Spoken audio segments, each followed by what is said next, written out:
हर हाथ को काम, हर चेहरे पर मुस्कान, सबका हो सम्मान।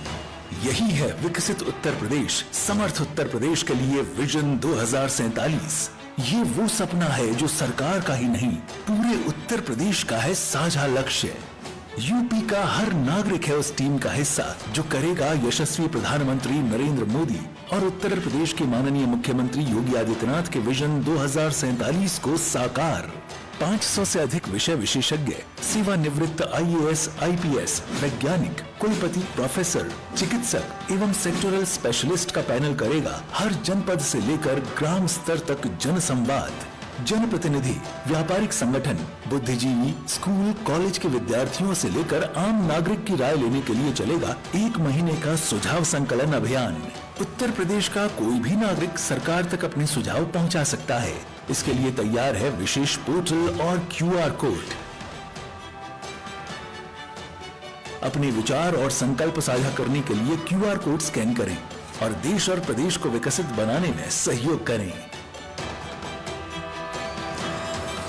वास्तव में उत्तर प्रदेश ने 2017 के बाद से अंत्योदय से सर्वोदय तक, स्वास्थ्य से शिक्षा तक, इंफ्रास्ट्रक्चर से इंडस्ट्री तक, कृषि से कॉमर्स तक, ईज ऑफ डूइंग बिजनेस से ईज ऑफ लिविंग तक, एक सभी दिशाओं में बहुत बड़ी छलांग लगाई है और ये नए भारत का नया उत्तर प्रदेश है। उपस्थित महानुभावों, महाकुंभ में 66 करोड़ श्रद्धालुओं का स्वागत करने से लेकर अपनी नवोन्मेषी सोच से उत्तर प्रदेश में 50 लाख करोड़ रुपए से अधिक का निवेश प्रस्ताव लाने वाले उत्तर प्रदेश के लोकप्रिय मुख्यमंत्री परम आदरणीय योगी आदित्यनाथ जी को अब मैं उनके आशीर्वचन हेतु आमंत्रित करता हूं। माननीय मुख्यमंत्री महोदय, कृपया सभागार करताल ध्वनि के साथ स्वागत करें माननीय मुख्यमंत्री महोदय का।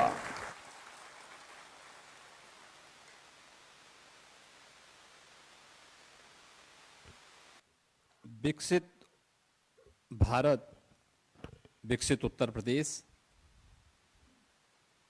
शताब्दी संकल्प अभियान के क्रम में इस पूरे संकल्प के साथ जुड़ने वाले और इसको नेतृत्व प्रदान करने में निरंतर प्रयत्नशील उत्तर प्रदेश सरकार में मंत्रिमंडल के मेरे वरिष्ठ सहयोगी उप मुख्यमंत्री श्री केशव प्रसाद मौर्य जी, उप मुख्यमंत्री श्री ब्रजेश पाठक जी, मंत्रिमंडल के मेरे वरिष्ठ सहयोगी श्री सूर्य प्रताप शाही जी, श्री स्वतंत्र देव सिंह जी, प्रदेश के प्रभारी मुख्य सचिव श्री दीपक कुमार जी, प्रमुख सचिव गृह संजय प्रसाद जी, प्रमुख सचिव नियोजन आलोक कुमार जी, और आज के इस समिट में उपस्थित प्रदेश सरकार के अवकाश प्राप्त आईएएस, आईपीएस, आईएफएस, कुलपतिगण, प्राध्यापकगण, शिक्षाविद, वैज्ञानिक और जीवन के अलग अलग क्षेत्र के हमारे विशेषज्ञगण, उत्तर प्रदेश सरकार के हमारे सभी वरिष्ठ प्रशासनिक अधिकारीगण और उपस्थित बहनों और भाइयों, 3 बजे से आप सब इस कार्यक्रम का हिस्सा बने हैं। मैं इस अवसर पर सबसे पहले आप सबकी उपस्थिति के लिए आपका हृदय से स्वागत करता हूं, अभिनंदन करता हूं।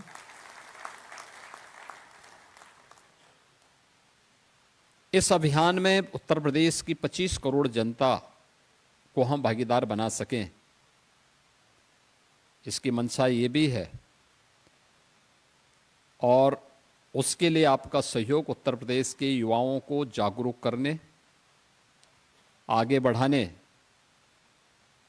आपको कोई रिटायर्ड करके टायर्ड ना मान लें, इसके लिए स्फूर्तिदायक बनाने के लिए हम लोगों ने आपका सहयोग लिया है। इसलिए मैं विशेष रूप से आपका स्वागत और अभिनंदन करता हूं। मैं केवल आपसे ये कहने के लिए आया हूं कि यह एक संकल्प है प्रधानमंत्री जी ने देशवासियों के सामने आजादी के अमृत महोत्सव वर्ष में विकसित भारत की एक संकल्पना दी थी। यह देश जब अपनी आजादी का शताब्दी महोत्सव मना रहा होगा, उस समय कैसा भारत चाहिए, यह संकल्प केवल देश की सरकार का नहीं, 140 करोड़ भारतवासियों का बने। और इस दिशा से इस अभियान के साथ हम सबको जुड़ना है। इसकी शुरुआत करने के पहले मैं आप सबके सामने, यह संभव है इसलिए भी मैं कह रहा हूं, आप में से सभी प्रबुद्ध जन हैं, जीवन का एक व्यापक अनुभव आपके पास है। जैसी मनोदशा होगी, जैसा वातावरण होगा, उसके अनुरूप व्यक्ति अपने आप को तैयार कर लेता है। आपने प्रख्यात वैज्ञानिक जगदीश चंद्र बसु की वह कथा सुनी होगी, जो उन्होंने वनस्पतियों में भी जीव का अंश होता है और जिस मनोदशा में, जिस भाव के साथ हम उसको आगे बढ़ने के लिए प्रेरित करेंगे, वह उसी दिशा में आगे बढ़ता है। खासतौर पर उन्होंने जब इस प्रयोग को किया था, उन्होंने एक जैसे वातावरण में, एक जैसी परिस्थितियों में, एक जैसी संसाधनों के साथ 2 पौधे रोपित किए थे। दोनों को बराबर बराबर सब कुछ देते थे, लेकिन एक को जब वह प्रतिदिन जाते थे तो उसको पुचकारते थे, आगे बढ़ने के लिए प्रेरित करते थे, फलने फूलने बढ़ने और जीवन में प्रकाशमान होकर के यशस्वी बनने का उसे अपना आशीर्वाद देते थे, तो दूसरे को धिक्कारते थे कि तो आगे नहीं बढ़ेगा, तो सूख जाएगा, मर जाएगा, मुरझा जाएगा, टूट जाएगा। एक समय तक तो दोनों में बराबर वृद्धि हुई, लेकिन उन्होंने देखा कि एक समय के बाद जिसको पुचकारते थे, आगे बढ़ने के लिए प्रेरित करते थे, वह पौधा बढ़ते बढ़ते बड़ा वृक्ष हो गया, फलने फूलने की स्थिति में आ गया। लेकिन जिसको धिक्कारते थे, वह एक समय के बाद मुरझाता गया, सूखता गया, अंततः ठूंठ बन करके रह गया। और कमोवेश यही स्थिति इस देश के अंदर, इस देश की भी और उत्तर प्रदेश की भी की जा चुकी थी।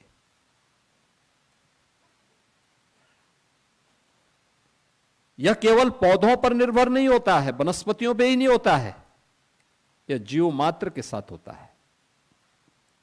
जीव मात्र के साथ यह अक्सर से सही बैठता है। और मनुष्य तो ईश्वर की सर्वश्रेष्ठ कृति है।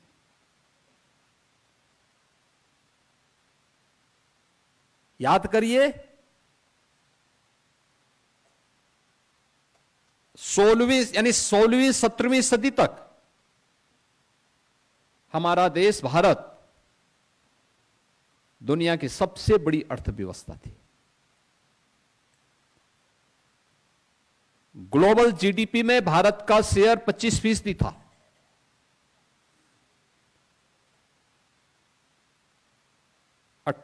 और 17वीं और 18वीं सदी तक आते आते भारत का शेयर घट करके 15% आया। भारत से आगे चीन आ गया, भारत नंबर 2 पे गया। और 1947 में जब भारत आजाद होता है, तब वैश्विक अर्थव्यवस्था में भारत का हिस्सा मात्र 2% रह गया था।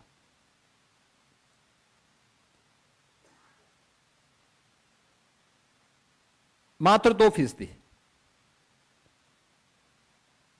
2014 में भारत की स्थिति क्या थी? भारत दुनिया की 11वीं अर्थव्यवस्था बन पाया था इन 65-70 वर्षों में। और 2014 से जो यात्रा प्रधानमंत्री मोदी जी के नेतृत्व में भारत ने प्रारंभ की, आज उसका परिणाम है कि भारत दुनिया के अंदर चौथी बड़ी अर्थव्यवस्था बन चुका है। अगले 2 वर्ष में तीसरी अर्थव्यवस्था भारत बनने जा रहा है। एक लंबी यात्रा। भारत तीसरी अर्थव्यवस्था 27 में बनेगा। इसके बाद दूसरी अर्थव्यवस्था बनने के लिए एक नई प्रतिस्पर्धा हमारे सामने खड़ी होगी।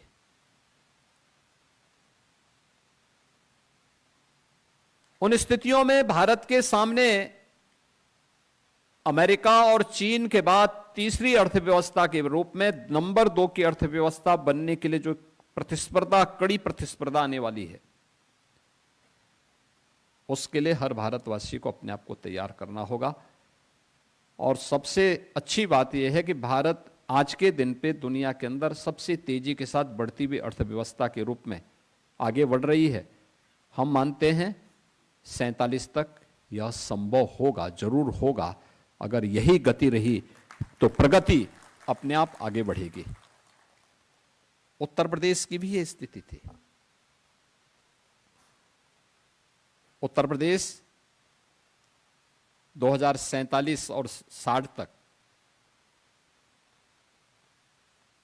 यानी 1947 और 1960 तक उत्तर प्रदेश का नेशनल जीडीपी में उत्तर प्रदेश का जो योगदान था वह 14% था। 14%, यानी देश की सबसे बड़ी अर्थव्यवस्था उत्तर प्रदेश थी। आजादी के समय, आजादी के 1 दशक बाद। लेकिन ये घटते घटते आज 2016-17 तक हम कहां पहुंचे? देश की 8वीं अर्थव्यवस्था और नेशनल जीडीपी में यूपी का योगदान 8%। आज पिछले 8 वर्ष में, 8.5 वर्ष में प्रधानमंत्री मोदी जी के नेतृत्व में जो प्रयास किए गए थे, यानी ये 8%, 14 से हमारा 8 पे आना, 14% से 8% पे आना, नंबर 1 की अर्थव्यवस्था से 8वीं अर्थव्यवस्था बनना, इसने उत्तर प्रदेश के नागरिकों के सामने उत्तर प्रदेश को बीमारू बना दिया और उत्तर प्रदेश के नागरिकों के सामने पहचान का संकट भी खड़ा कर दिया। 16-17 के पहले आप में से जुड़े हुए जो भी अधिकारी भारत सरकार की सेवा में या देश के अंदर विभिन्न सेवाओं में कहीं भी गए होंगे, उत्तर प्रदेश के बारे में क्या धारणा थी, लोग क्या बोलते थे, और आज जाते होंगे आज लोग क्या बोलते हैं, दोनों में आपको अंतर दिखाई देता होगा, एक फर्क दिखाई देता होगा। और ये फर्क है क्योंकि वो बीमारू था, आज उत्तर प्रदेश बीमारू नहीं। आज उत्तर प्रदेश का शेयर बढ़ा है नेशनल जीडीपी में और उत्तर प्रदेश आज देश की नंबर 2 की अर्थव्यवस्था बन चुका है। देश के अंदर सबसे तेजी के साथ उभरती हुई अर्थव्यवस्था के रूप में उत्तर प्रदेश है। और मैं बार बार इस बात को कहता हूं कि यह तो प्रकृति और परमात्मा की सीम कृपा का प्रदेश है। सब कुछ हमारे पास मौजूद है। उस सब कुछ में केवल हर व्यक्ति के संकल्प को आगे बढ़ा देने की आवश्यकता है। लोगों के मन में जो एक निराशा थी, जो हताशा थी, उसको खुशहाली में बदलना है, उत्साह और उमंग के साथ बदल देना है। वो उत्साह में बदले, लोगों के मन में एक नया उत्साह आए। और मुझे प्रसन्नता, आज मैं ये तीसरे बड़े सेमिनार का हिस्सा बन रहा हूं। मैं प्रातःकालीन सत्र में पूर्वाह्न में आईआईटी कानपुर में था। आईआईटी कानपुर में मैंने देखा कि वहां पे 1000 से अधिक देश के टेक्नोक्रेट और जीवन के अलग अलग फील्ड से जुड़े हुए लोग एकत्र थे, और इंडस्ट्री के लीडर्स भी वहां 300 से ज्यादा एकत्र हुए थे, जिन्होंने 3 मुद्दों को विषय बनाया है। अगले 2-3 दिनों तक वे लोग उस पर मंथन करेंगे, और उत्तर प्रदेश को केंद्र बना करके आर्टिफिशियल इंटेलिजेंस को लेकर, साइबर सिक्योरिटी को लेकर और सस्टेबिलिटी को लेकर के, इन 3 महत्वपूर्ण मुद्दों को लेकर के वह एक व्यापक विचार विमर्श का केंद्र बिंदु आईआईटी कानपुर के माध्यम से आगे बढ़ा रहे हैं। इससे पहले मैं अभी भारतीय जनता पार्टी के एक कार्यक्रम में था। मैं दोनों डिप्टी सीएम भी उसी कार्यक्रम में थे, और उसमें भी विकसित भारत, विकसित उत्तर प्रदेश के मुद्दे को लेकर के, वोकल फॉर लोकल के मुद्दे को लेकर के, इन विभिन्न मुद्दों को लेकर के ही सेवा पखवाड़ा का जो आगामी कार्यक्रम होने जा रहा है, इन मुद्दों पे चर्चा हुई थी। यानी जिन विषयों से हम भागते थे, आज उस पे चर्चा हो रही है। आज लोग उसके बारे में सोचना प्रारंभ किए हैं।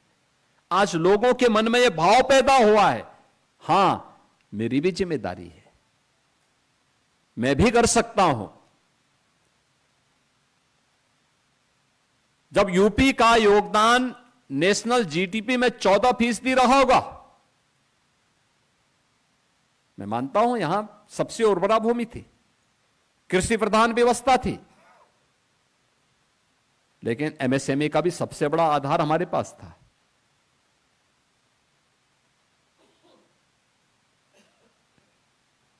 सर्विस सेक्टर में हमारे पास यहां पे टूरिज्म के, स्पिरिचुअल टूरिज्म के, इको टूरिज्म के, हेरिटेज टूरिज्म के बेहतरीन केंद्र थे। हम भूल गए, सब विस्मृत हो गए। कृषि के क्षेत्र में क्या होना है, आज आप देखते होंगे कितना अंतर आ गया था। किसान आत्महत्या कर रहा था, यहां पे यही यूपी है। अन्नदाता किसान आत्महत्या करने के लिए मजबूर था। यहां का एमएसएमई सेक्टर बंद हो गया था। वहां पर कार्य करने वाले कारीगर और हस्तशिल्पी प्लान करने के लिए मजबूर हो गए थे। उत्तर प्रदेश जो शिक्षा का एक केंद्र माना जाता था, वह आप याद करिए 1947 में, और उसके बाद जब राज्यों के पुनर्गठन हुए थे, अलग अलग राज्यों को बनाया गया था, उसमें बहुत सारे राज्यों में, यानी कई राज्य ऐसे थे जिसमें शिक्षा के लिए शिक्षक उत्तर प्रदेश से गए थे, उत्तर प्रदेश से। आज भी जब मैं मध्य प्रदेश में जाता हूं, राजस्थान में जाता हूं, हरियाणा में जाता हूं, या फिर नॉर्थ ईस्ट के तमाम राज्यों में जाता हूं, तो मुझे विशुद्ध हिंदी बोलते हुए दिखाई देते। मैं पूछता हूं, भाई आप कहां के रहने वाले हैं, कैसे? तो कहते साहब उत्तर प्रदेश से हमारे पूर्वज आए थे। मैं कहता हूं कब आए थे? वो कहते साहब 1947 में देश की आजादी के बाद जब ये राज्य बना तो शिक्षक नहीं थे, तो हम लोग वहां से शिक्षक के रूप में हमारे पूर्वज आए थे। अब याद करिए, उत्तर प्रदेश शिक्षा का एक केंद्र रहा होगा, और कब नहीं था? काशी तो है ही, काशी में सब होता था। और भी हमारे पास प्रतिष्ठित विश्वविद्यालय थे, शिक्षा के केंद्र थे। संपूर्णानंद संस्कृत विश्वविद्यालय के बारे में मैं एक दिन वहां गया था, वहां पे पांडुलिपियां को मैं देख रहा था। 1 लाख से अधिक पांडुलिपियां वहां पे हैं। 200 वर्षों का अपना इतिहास है संपूर्णानंद संस्कृत विश्वविद्यालय का। ठीक है, एक कॉलेज था, कॉलेज से बाद में उस विश्वविद्यालय बना। लेकिन हमने अपने गौरव और अपनी गरिमा को आगे बढ़ाने के लिए जो हमारा प्रयास होना चाहिए था, वह शिथिल क्या हुआ कि हम पिछड़ते गए, और पिछड़ते पिछड़ते वहां तक पहुंच गए कि बीमार मानसिकता वालों ने उत्तर प्रदेश को ही बीमारू राज्य बना दिया। हर एक सेक्टर में बीमार। पहचान का संकट खड़ा हो गया। और पिछले 8 वर्ष की उत्तर प्रदेश की इस यात्रा से संबंधित एक पुस्तिका भी आपके हाथों में आई होगी, नहीं आई होगी तो यहां पे नियोजन विभाग आपको उपलब्ध कराएगा। दूसरा, इन 8 वर्षों में अगर हम उत्तर प्रदेश की जीडीपी को बढ़ाने में सफल हो सकते हैं, एसजीडीपी यूपी की बढ़ सकती है, कोई कारण नहीं कि ना हो, उत्तर प्रदेश में ना हो सकता हो, कोई अतिरिक्त प्रयास नहीं, वही टीम है, केवल सरकार तो बदली थी, बाकी प्रशासनिक टीम वही है। ठीक है, कुछ लोग नए भर्ती हुए होंगे, लेकिन लीड करने वाले तो वही टीम थी, काम करने वाली वही टीम थी, और उसी टीम ने कार्य करके दिखाया भी।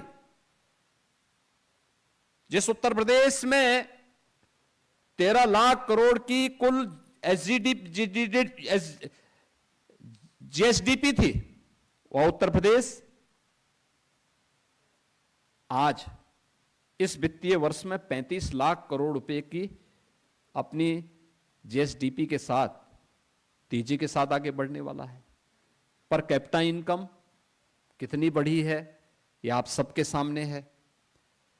यानी हमने हर एक फील्ड में काम किया है, और मेरा मानना है कि ये संभावनाएं पहले भी थी। मुझे याद है कोविड कालखंड के दौरान, तब तक 2018 में हम लोग 1 डिस्ट्रिक्ट 1 प्रोडक्ट की योजना ला चुके थे, जिसके माध्यम से हम लोगों ने यहां के एमएसएमई की ब्रांडिंग की थी और उसको आगे बढ़ाया था, उसको टेक्नोलॉजी के साथ, उसे हम लोगों ने मार्केट के साथ, उसे डिजाइन के साथ जोड़ने का काम किया था। और हम लोग इस बात को मानते हैं कि इससे लोगों के मन में एक विश्वास पैदा हुआ। उस फील्ड में कार्य करने वाले कारीगर और हस्तशिल्पियों के मन में एक विश्वास पैदा हुआ, और जब उन लोगों से कहा गया कि आप लोग इस दिशा में आगे बढ़िए, हम सरकार को हम सपोर्ट करेंगे, एग्जीबिशन लगनी प्रारंभ हुई, उनको सहयोग दिया जाने लग गया, सपोर्ट किया जाने लग गया, सरकार उनके साथ खड़ी हो गई। आपने देखा होगा उत्तर प्रदेश का एक्सपोर्ट बढ़ करके लगभग 2 लाख करोड़ तक पहुंच गया। एमएसएमई का सर्वाधिक योगदान उसमें है। कोविड कालखंड के दौरान जब हमारे कारीगर और हस्तशिल्पी बाहर से आए, तो एक चैलेंज था। मैं उस समय कई मुख्यमंत्रियों से बात किया कि भाई देखो, हमारे यहां के लोग हैं, आप उनकी कोई व्यवस्था करिए। वो लोग भी असहाय थे, नहीं कर पा रहे थे। आपने देखा होगा, हमने कहा कि नहीं, उत्तर प्रदेश में कोई आएगा हम सड़क पे नहीं घूमने देंगे, उसके लिए क्वारंटीन बनाएंगे, क्वारंटीन सेंटर बनाएंगे, उनको हम लोग लॉजिंग फूडिंग की व्यवस्था देंगे। और हम लोगों ने उस समय व्यवस्था की। उस समय मुझे याद है तमाम लोगों ने मुझे कहा कि सब क्या कर रहे हैं आप, ये बवाल क्यों मोल ले दे रहे हैं। हमने कहा भी देखो, सड़क पे उसको मरने देने से अच्छा है कि हम उसको बेहतर सुविधा देंगे और जूझेंगे। तो लड़ाई है एक महामारी के खिलाफ, ये लड़ाई व्यक्तिगत नहीं, एक देश की लड़ाई है, हर व्यक्ति को लड़ना पड़ेगा। और उस समय लोग कहते थे कितने लोगों को देंगे। मेरे पास उस समय एक सज्जन का फोन आया, उन्होंने कहा कि ये सब क्या कर दिया आपने, कितने लोगों को आप व्यवस्था दे पाएंगे। मैंने कहा ये उत्तर प्रदेश है, 2 करोड़ लोगों को रहने की व्यवस्था करेंगे, 2 करोड़ लोगों को। कहा कितने दिन तक खिलाएंगे। मैंने कहा भाई देखो, 3 वर्ष तक का राशन है हमारे पास, और हम खेती बाड़ी पर कोई असर कोरोना का नहीं पड़ना है, इसलिए मान के चलिए कि हर 1 वर्ष में हम 3 वर्ष का राशन पैदा कर देंगे। और इसलिए उत्तर प्रदेश में कोई आएगा तो कम से कम दाल चावल रोटी सब्जी खा लेगा, लेकिन सड़क पे उसको मरने नहीं देंगे। और मुझे अच्छा लगा कि हमारी टीम ने उस समय मेहनत करके 1 करोड़ लोगों के लिए उत्तर प्रदेश के अंदर रहने की और खाने की व्यवस्था की थी, जिसमें 40 लाख उत्तर प्रदेश के कारीगर और हस्तशिल्पी थे, 30 लाख बिहार के थे, वेस्ट बंगाल, उसके बाद वेस्ट बंगाल के थे, उड़ीसा के थे, असम के थे, और देश के अलग अलग भागों से थे। मुझे याद है जब मैं उसके बाद 6 महीने के बाद, लॉकडाउन के 6 महीने के बाद, कुछ दिनों के बाद, जब बिहार में इलेक्शन थे, मैं गया था एक जगह प्रचार करने के लिए। मैं मंच से ऐसे भाषण कर रहा था, तब तक मैंने देखा कि दूर से एक व्यक्ति कोई वो हिला रहा था, इशारा कर रहा था। सुरक्षा वाले उसको नहीं आने दे रहे थे, तो मैंने मंच से कहा, मैंने कभी आने दो उसको, क्या दिक्कत आ रही है। अच्छा, मैं भी नहीं जानता था कौन था, कमजोर गरीब व्यक्ति था एक। वो थोड़ी दूरी पर आया, डी तक आया, पुलिस उसको रोक रही थी। तो मैंने पुलिस वालों से कहा, मैंने कहा क्यों रोक रहे हैं। उन्होंने कहा साहब सुरक्षा को खतरा हो सकता है। मैंने कहा क्या है इनके हाथ में, इसके हाथ में कोई कागज है। कहा वो डिब्बा लिया हुआ है। तो मैंने कहा डिब्बे में कुछ है भाई, अगर डिब्बे में बम वगैरह है तब तो बाहर लेके जाइए, लेकिन अगर कुछ नहीं है तो आने दीजिए, क्या दिक्कत आ रही है। बेचारे गरीब आदमी के पास एक खाली डिब्बा है। उन्होंने कहा नहीं खाली डिब्बा है। तो मैंने कहा आने दो उसको नजदीक, कुछ तो बोलना चाहता होगा। आप आश्चर्य करेंगे, उस घटना के लगभग 8-9 महीने के बाद जब इलेक्शन हुए थे बिहार विधानसभा में, तो उतनी दूर से, यानी पता नहीं कहां से है, उसने कहा योगी जी देखो ये डिब्बा उत्तर प्रदेश में हम लोग रुके थे, भोजन आपने दिया था हमें। इतने महीनों के बाद भी वह व्यक्ति, कितना भावुक क्षण था वो। जब उसकी जान को खतरा था तब उत्तर प्रदेश के तंत्र ने देश का नागरिक मान करके, अपना नागरिक मान करके उसके साथ खड़ा हुआ। वह 8-9 महीने के बाद भी उस खाली डिब्बे को, यानी जो खाली कागज का डिब्बा होता है, उसको लेकर के खड़ा था और कहता था कि साहब ये आपके यहां के लोगों ने हमें भोजन दिया था और उसको लेकर के आज आपको धन्यवाद देने के लिए मैं आया हूं। यह होती है स्थिति। यानी वह पल कितना महत्वपूर्ण होता है जब उस व्यक्ति के मन में यह भाव पैदा होता है कि साहब मुझे भी कुछ करना है। तो मुझे हंसी आई, लेकिन मैंने भारतीय जनता पार्टी के प्रत्याशी की पीठ थपथाई। मैंने कहा देखो आपको अब जीतने से कोई रोक नहीं सकता है, आप जरूर जीतेंगे। देखिए अगर यह गरीब इस बात को स्वीकार कर रहा है तो इसका मतलब हम लोगों ने सेवा की है और अवश्य आप यहां से विजयी होंगे।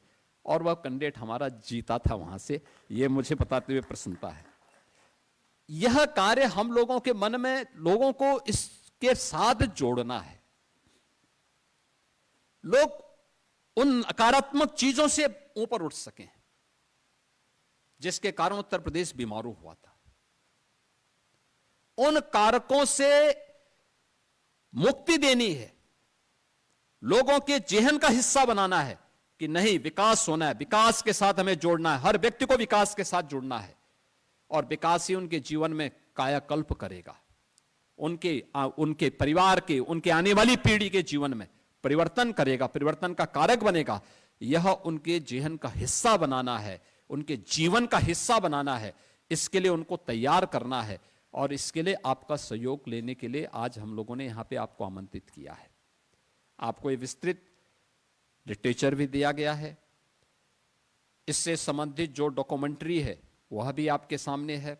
और देखिए मुझे बताते हुए प्रसन्नता है, हमारी विधायिका के बारे में लोग कहते हैं कि विधानसभा या संसद में कार्य नहीं होता।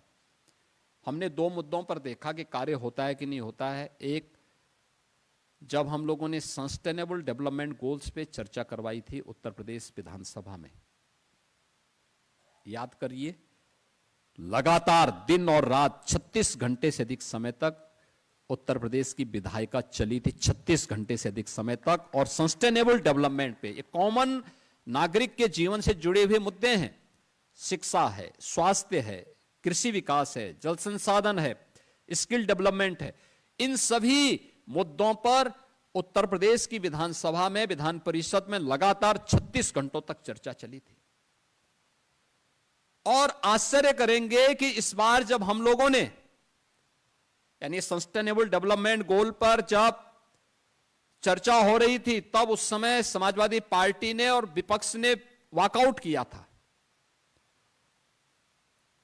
उसके बाद पब्लिक का कितना विरोध उनको झेलना पड़ा था। इस बार जब हम लोगों ने विकसित उत्तर प्रदेश की बात कही और इस पे चर्चा के लिए आमंत्रित किया, 2 दिन की समय सीमा तय की और एक भाग में 24 घंटे के अंदर ये चीजें होनी है, सभी दलों ने भाग लिया। आप आश्चर्य करेंगे कि एक पुस्तिका यहां पर आपको उपलब्ध करवाई गई है जो विधानसभा में कुछ बुलेट पॉइंट हैं, लगातार लगभग 27 घंटे तक ये चर्चा चली थी और उस चर्चा में हर सदस्य ने कुछ ना कुछ बोला था, कुछ ना कुछ बोला था। हमारे डिप्टी सीएम श्री केशव मौर्य जी ने जो बात कही, विकसित परिवार, विकसित भारत, विकसित उत्तर प्रदेश, विकसित गांव और विकसित परिवार। क्यों नहीं हो सकता विकसित परिवार? उसके जीवन में खुशहाली होगी, वह संसाधनों से भरपूर होगा, स्वयं विकसित होगा, गांव आत्मनिर्भर होगा, तो विकसित होने के लक्ष्य को प्राप्त कर लेगा। उसके लिए रास्ता दिखाना है, इसके लिए तैयारी होनी है। इसके संकल्प के साथ हर एक व्यक्ति को जोड़ना है। अकादमिक संस्थाओं में इस पे चर्चा हो, अकादमिक संस्थाएं हमारी टापू न बन जाएं,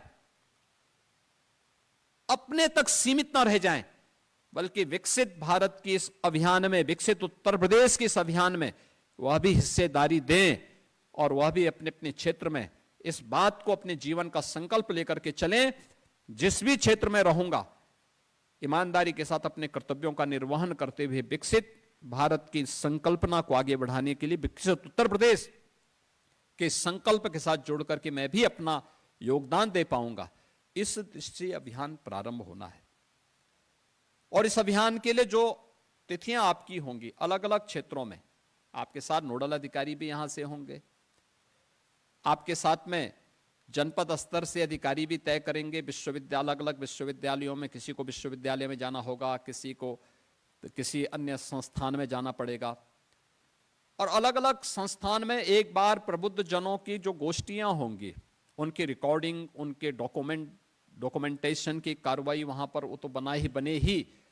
क्यूआर कोड के माध्यम से वहां पर उपस्थित लोगों से भी हम कहें कि इस पर आपको अपने सुझाव देने हैं, जो 3 थीम पर आधारित जिस अभियान को लेकर के 12 सेक्टर में उत्तर प्रदेश, विकसित उत्तर प्रदेश के इस विस्तृत अभियान को आगे बढ़ाना चाहता है, उसमें किसी एक उस सेक्टर में, जिस भी सेक्टर में वो चाहेगा वो उसमें अपना सुझाव दे, अलग अलग फील्ड में अपने सुझाव दे। क्या चाहते हैं, शॉर्ट टर्म, मीडियम और लॉन्ग टर्म, क्या प्लानिंग होनी चाहिए। कोई सुझाव तब तक के लिए कैसे हम तेजी के साथ उत्तर प्रदेश की अर्थव्यवस्था को आगे बढ़ाने में योगदान दे सकते हैं, उन सुझावों को लेना, उसको कलेक्ट करना। और हम लोगों ने तय किया है कि यह अभियान अभी पहले आपके स्तर पर प्रबुद्ध जनों के द्वारा अकादमिक संस्थाओं में और अन्य महत्वपूर्ण संस्थानों में होगा। आपके बाद उत्तर प्रदेश सरकार के मंत्री और भारत सरकार के कुछ मंत्रियों से भी हम अनुरोध करने जा रहे हैं, वे अलग अलग जनपदों में सम्मेलनों के माध्यम से इस कार्यक्रम को आगे बढ़ाएं। फिर सामान्य सांसद और विधायकगण इस कार्यक्रम को आगे बढ़ाएंगे। फिर एक दिन हर ग्राम पंचायत में इसके संकल्प के साथ हर ग्राम पंचायत को हम जोड़ेंगे और हर ग्राम पंचायत से भी जुड़े हुए अलग अलग व्यक्ति के हम सुझाव इसके साथ जोड़ेंगे और एक दिन हर नगर निकाय और उसके हर वार्ड में इस कार्यक्रम को एक साथ करते हुए वर्चुअली जोड़ करके उन सबको इस संकल्प के साथ जोड़ने के कार्यक्रम का हिस्सा भी बनाएंगे। एक बड़े अभियान का हिस्सा हर एक फील्ड में क्या क्या कार्य हुए हैं, कैसे कैसे आगे बढ़ना है, आगे के हमारे क्या लक्ष्य होंगे, उन सभी पर एक विस्तृत कार्य योजना को आगे बढ़ाने का एक अवसर है। आपके पास ये फोल्डर भी है।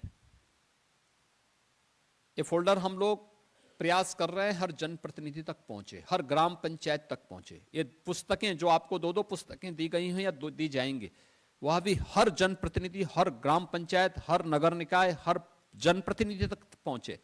यह भी एक अभियान, इस अभियान का हिस्सा, यह एक उस क्रम का हिस्सा बनेगा। हमें लोगों को उसके साथ जोड़ना है, लोगों को मानसिक रूप से उसके लिए तैयार करना है।